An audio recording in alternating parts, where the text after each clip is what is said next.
Amigos do YouTube, estamos aqui novamente com outro episódio de Economia para Prosperar, o economista na prática, economia prática. Nós vamos falar um pouco hoje sobre o desperdício.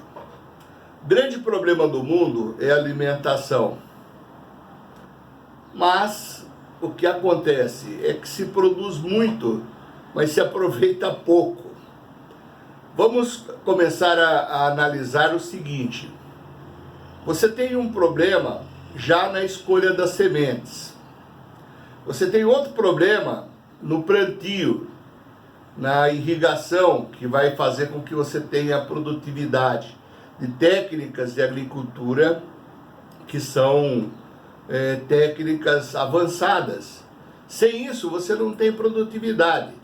Se num campo um consegue fazer 1 tonelada de trigo, o outro com técnica faz 5 no mesmo campo com a mesma mão de obra. Então eu já tive experiência de ver que além dessa parte nós temos depois na colheita o desperdício. Vamos pegar como exemplo o tomate. Aqui no Brasil você vai nas lavouras de tomate, você vê a quantidade de tomate que fica no chão. Simplesmente.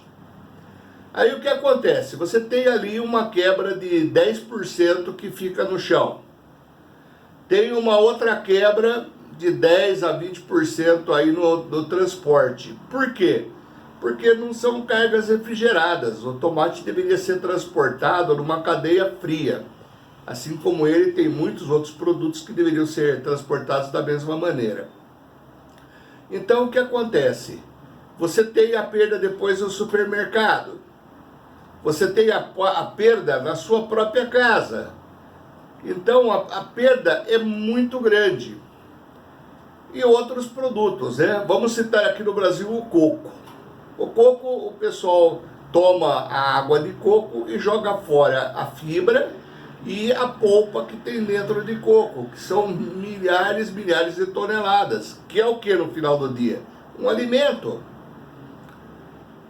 A laranja, a casca de laranja tem pectina, tem vários nutrientes. Ela poderia ser utilizada para fazer doces, que aliás quem provou sabe que é muito gostoso o doce que é feito com a casca da laranja. É desperdiçado. A melancia, aquela parte branca, ela pode ser feito doces. Podem perguntar para as nutricionistas que elas vão te indicar um monte de receitas de como aproveitar aquela parte branca. Todavia se jogam milhões de toneladas de alimentos.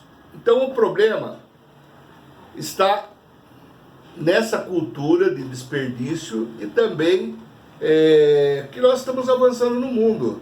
Quando se fala em ração humana, todo mundo fica meio estarrecido, mas uma ração humana é melhor que passar fome.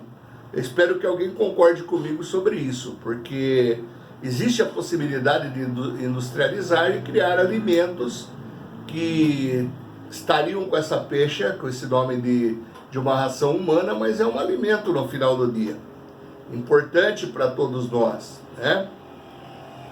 A perda, ela se dá também na área industrial. Você vai industrializar um tomate, por exemplo, você tem expressivas perdas, né? Só que no setor industrial, como é privado, eles querem recuperar qualquer possível eventual perda. Então, em quase tudo eles descobrem uma maneira de ter um aproveitamento, né?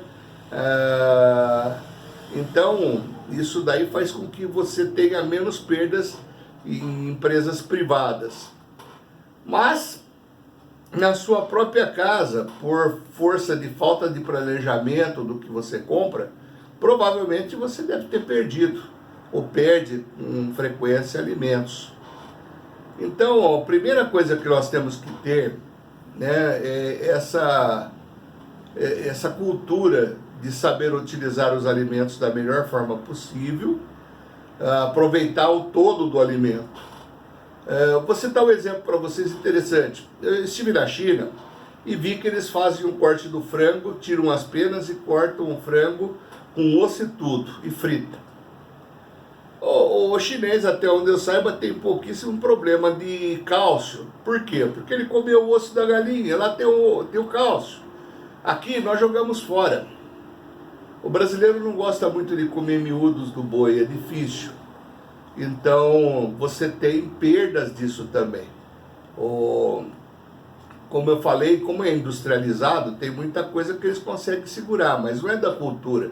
O povo quer comer carne de primeira somente, e nem carne de segunda boa, que podem ser feitas várias receitas, as pessoas têm a tendência de querer usar. Até as mais pobres querem comer só filé mignon, né? E nós precisamos mudar isso, porque você tem a possibilidade de aproveitar tudo no animal, né? E nós, de fato, não aproveitamos. As pessoas tomam comprimidos depois de cálcio, né? De outras vitaminas aí, porque não aproveitam as vitaminas dos alimentos. Então, a primeira lição de casa nossa, o que é? Começar com a semente, a escolha correta, o plantio, as técnicas corretas de plantio, as técnicas corretas da colheita, né? Cadeia fria onde é necessário. Você tem lá a plantaçãozinha de morango, vai tirar o morango na cadeia fria, vai tirar o tomate na cadeia fria. Todos os alimentos que você puder tirar, inclusive os legumes, alface, rúcula, todos esses alimentos devem vir numa cadeia fria, devem vir, porque a qualidade é outra. E você pode ter os aparelhos da cadeia fria, todos que funcionem com inverters e energia solar fotovoltaica. Você está no campo, aproveita a energia, né? Qual a vantagem disso? Que se você tinha que colher 1 tonelada de alimento e ia perder 200 quilos, você provavelmente não vai perder, talvez perca 10 quilos aí, né?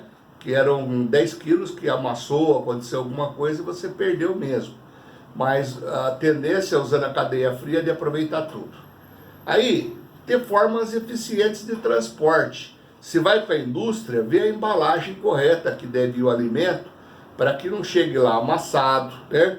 Não chegue num estado ruim. Chegue bem na indústria para ser bem aproveitado. Ou chegue bem ao supermercado. Nos supermercados precisa haver um certo critério.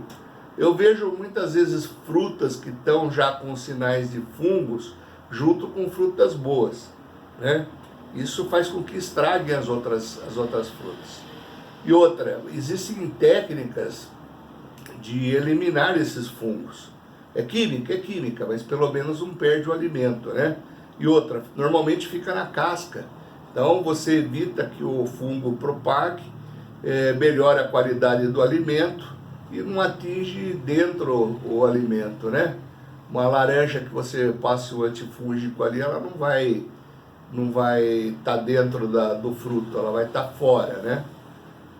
Mesmo assim, lavado, a tendência é que fique bom para consumo. Eu até comentei a respeito da pectina da casca de laranja, que pode ser aproveitada. Aí nós temos o transporte para a nossa casa. Nós temos que ter o cuidado de estocar devidamente em freezers ou em geladeiras os alimentos, né? Que são mais perecíveis. Inclusive em clima quente eu recomendo que todos os alimentos que você puder colocar na mesa para uso, acabou, voltar para dentro da geladeira. A não ser produtos que são já apropriados ao clima e tem proteção contra fungos. Então, estudantes e pessoas que admiram a área de economia, a primeira lição nossa é essa: saber como gerir, né, a produção e o transporte e consumo dos alimentos. Fazendo isso, iria ter comida para todos. E outra, a quantidade de calorias que as pessoas ingerem também, cada dia que passa se torna mais exagerada, né? Eu mesmo tenho minha culpa a dizer, porque acabei engordando no correr dos anos. Eu poderia ter um pouco mais de comedimento. Eu já vejo os americanos gordos, né? Que nos Estados Unidos se joga muito alimento, é um desperdício enorme, e nós temos que evitar esse tipo de coisa. Em todos os países, se houver uma forma racional de produzir e consumir alimentos, sobraria alimentos para alimentar o resto do mundo, que esse é o grande problema do século. Obrigado pela audiência. Eu peço que deixe sua opinião, deixe seu like, dislike, que compartilhe, que se inscrevam no canal, porque eu preciso de 1000 pessoas pelo menos inscritas nesse canal. Ok? Obrigado.